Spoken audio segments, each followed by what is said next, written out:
Hello students, नमस्ते। आज आप लोगों के बीच क्लास 12 यानी कि बिहार बोर्ड हिंदी दिगंत भाग 2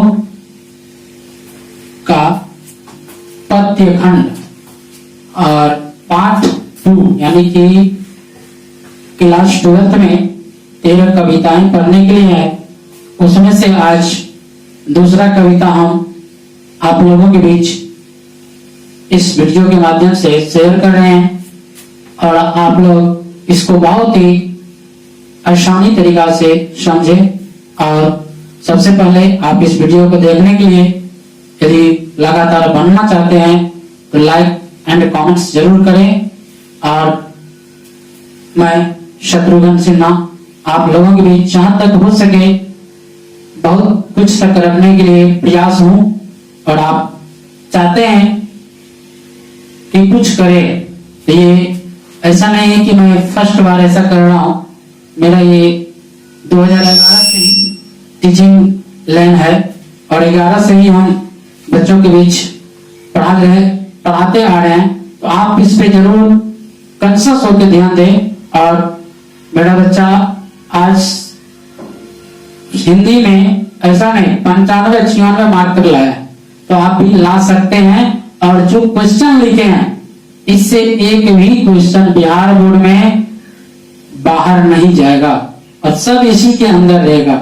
आपको पता है कि हिंदी में 100 मार्क का हिंदी हो गया, पहले 50 मार्क का भी था, 100 का भी था। तो 100 में 50% क्वेश्चन ऑब्जेक्टिव पूछा जाएगा और उसी ऑब्जेक्टिव व्यू में बता रहा हूं। सब्जेक्टिव के लिए बाद में आऊंगा, पहले ऑब्जेक्टिव देखते हैं। तो आज का टॉपिक है हिंदी दिगंत कक्षा 12 पद्य खंड और सूरदास। और इस जगह ये कविता है सूरदास का पद और उसी के सूरदास के जीवनी के विषय में हम चर्चा कर रहे हैं। तो देखिए, सबसे पहली बात है, यदि हम किसी भी कवि के बारे में यदि हम परिचय प्राप्त करते हैं, उसका जन्म, निधन, स्थान, रचना, शिक्षा क्या पाया, उसके दीक्षा गुरु क्या थे और उसका स्वभाव कैसा था, ये सब जरूर याद रखेंगे। कैसे भक्ति कवि थे, कैसा वो कवि था, इस तरह से याद रखें। आइए सूरदास का जन्म की बात करें तो देखिए, सूरदास हो या आपको रसखान हो, तो इस सब का पूर्ण रूप से जन्म नहीं है। क्यों? क्योंकि ये बहुत पुराने कवि सब है और इस सब का अनुमानित जन्म है। तो इसका जन्म हुआ है 1478 ईस्वी को और ये भी अनुमानित है।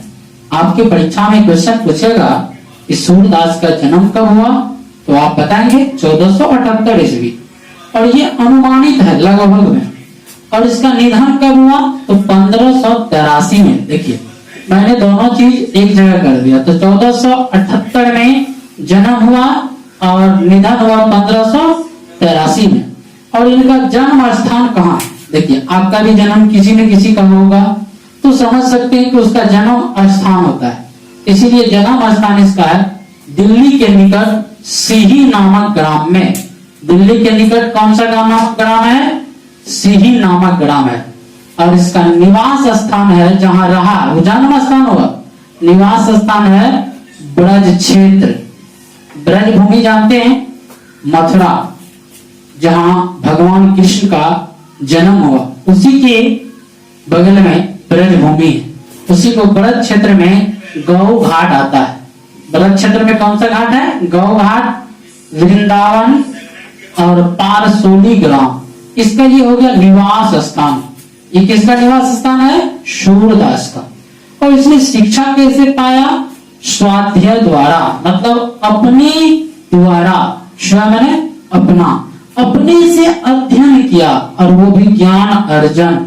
और वो भी जो ज्ञान इसको जो भी प्राप्त हुआ तो स्वाध्याय मतलब अपने से अध्ययन करके। उसके बाद काव्य रचना भी किया।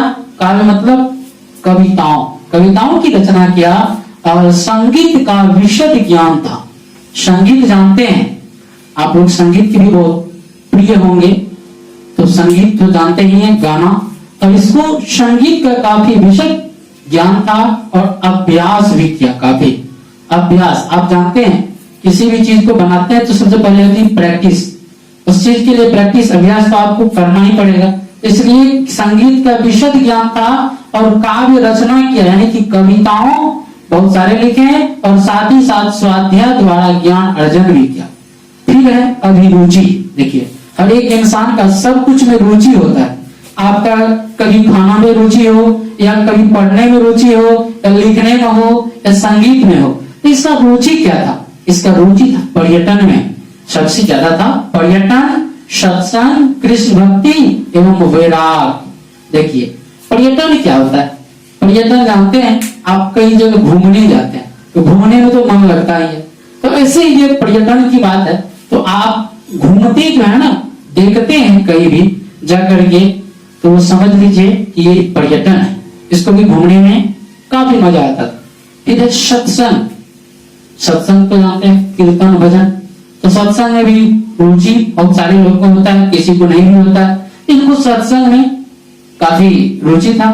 जैसे बहुत सारे लोग को फिल्म में रुचि होता है, वो फिल्म देखने जाते हैं। तो ये सब फिल्म की अलग है, लेकिन ये सत्संग इसका रुचि था।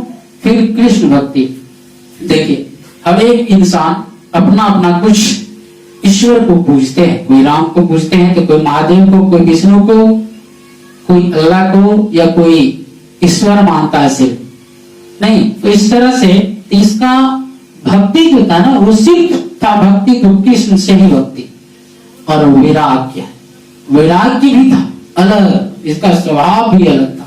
उसके बाद दीक्षा गुरु महाप्रभु वल्लभाचार्य, इसको जो दीक्षा दिया था ना, जैसे कहते हैं कि हमको दीक्षा दिया है ये श्री सद्गुरु महाराज, या आप ओम नमः शिवाय का जो कहते हैं दीक्षा लेते हैं, ऐसे ये महाप्रभु वल्लभाचार्य इसको दीक्षा दिए थे।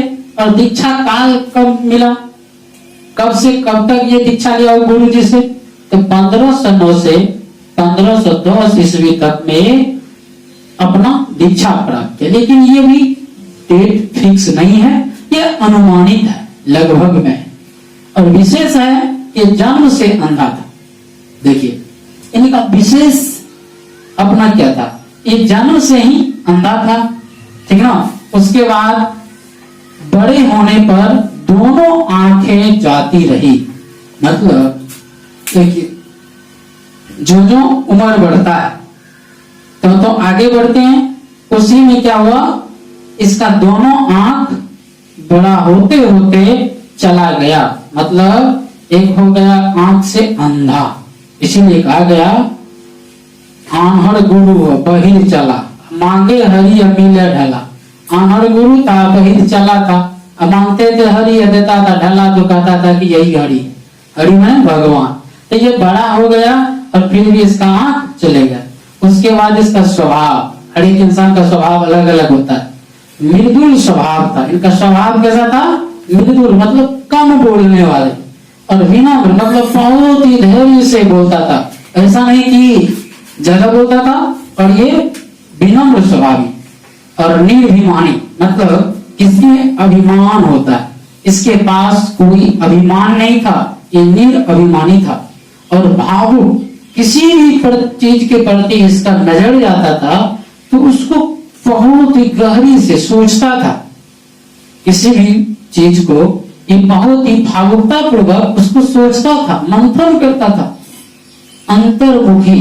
और कहते हैं कि भगवान शंकर को 3 गो आंख है, 2 गो आंख तो हर एक इंसान को है, एक तीसरा आंख है जो कि दिखता नहीं है, लेकिन उससे हम अनुमान लगा सकते हैं।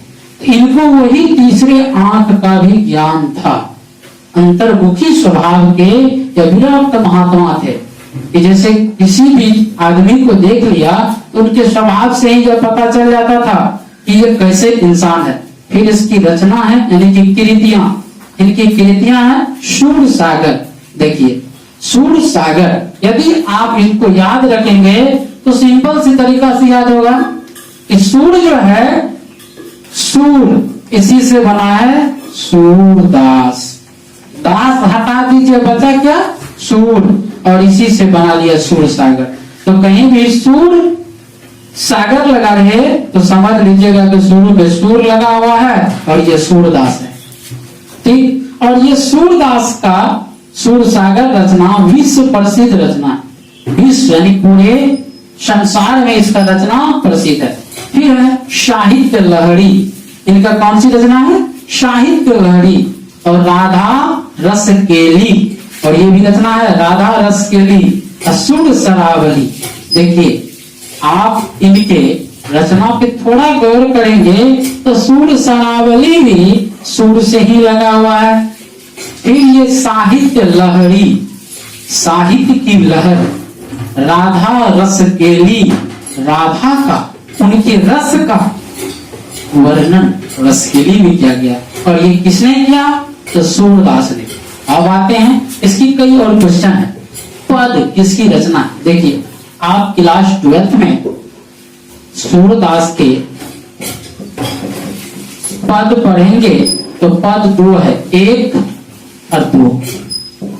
1 में जो भी कविता है उसके बाद फिर 2 में भी कविता है।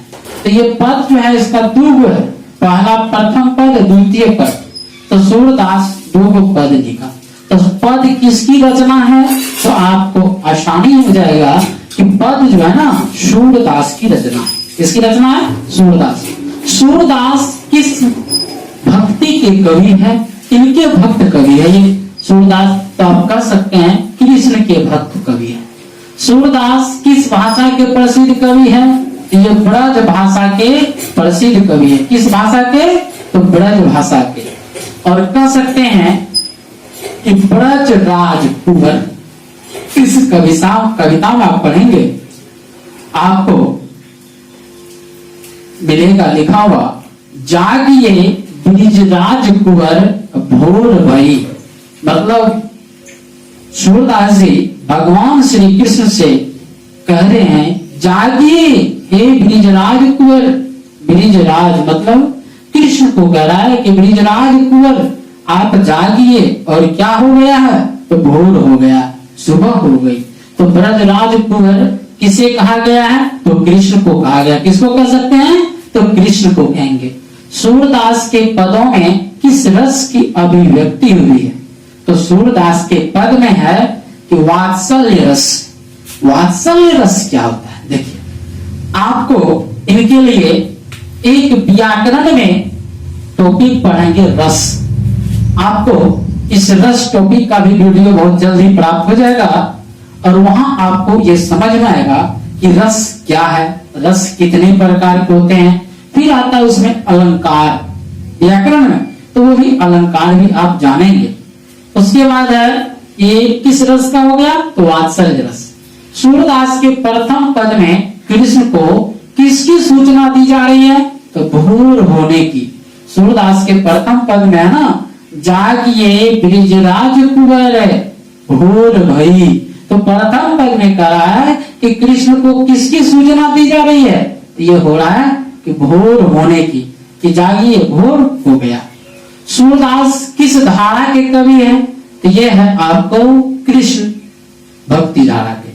और ये किस धारा के कवि हैं? तो कृष्ण धारा के। ठीक ना, ये किनके भक्त थे? तो कृष्ण के। सूरदास किस परंपरा के कवि हैं? तो अष्टछाप परंपरा के कवि। अष्टछाप परंपरा के कवि है। तो इसमें देखिए अष्टछाप की जब चर्चा करें इसमें 8 कवि है। अष्टछाप में कितने कवि हैं? तो 8 कवि है। सूरदास है, नाभादास है और इर्द गिर्द है, उसके बारे में भी हम चर्चा करेंगे आगे। वो क्या कहते हैं, तुलसीदास सर पढ़ाएंगे नाभादास, तो वहां हम 8 कवि का नाम क्रमबद्ध से लिखेंगे। सूरदास को किस वस्तु की भूख है? तो सूरदास को भूख है कृष्ण के जूठन खाने की। देखिए इस कविता में आप पढ़ेंगे ना, तो भगवान श्री कृष्ण जो जन्म लिए मथुरा में, लेकिन ये बालपन बिताए ये क्या कहते हैं वृंदावन में। तो वृंदावन में जब ये बालपन बिताए तो वहां के नंद बाबा जो थे, क्या कहते हैं यशोदा मैया जो थी, तो लोग माखन खिलाते थे ज्यादा, और वहां के हर एक व्यक्तियों से इनका लगाव था कृष्ण का। और सबके मन को मोह लिए थे कृष्ण, इसीलिए कृष्ण को चित्तचोर भी कहा जाता है। तो कृष्ण चित्तचोर कैसे हैं? क्योंकि वह दूसरे के मन को चुराता है, उनको अपने अंदर बसा लेता है, ठीक है ना। जैसे कहते हैं मन मोहन, मन को मोहने वाला, ये कृष्ण को ही मनमोहन कहा गया। तो जब सूरदास को किस वस्तु की भूख है? इनको भूख है कि कृष्ण के जूठन खाने की। जैसे आपने रामायण में देखा होगा कि माता सबरी ने वह बैर तोड़ी, कि जो तोड़ने के बाद जो मीठा बैर हो वो उसको खा करके रखी, और श्री राम को खिलाने के लिए यह सूरदास प्राप्त करना चाहता है कि कृष्ण के जूठन खाने में कितना मजा है। तो वो जूठन खाने की सूरदास के पद किस रचना से लिया गया? ये जो पद है ना, एक दो, ये पद किस रचना से लिया गया? तो इसी में बात करेंगे। 4 रचना है, सुर सागर, साहित्य लगड़ी, राधा रस केली, सुर शरावली। इसमें सुर सागर से लिया गया। किस रचना से?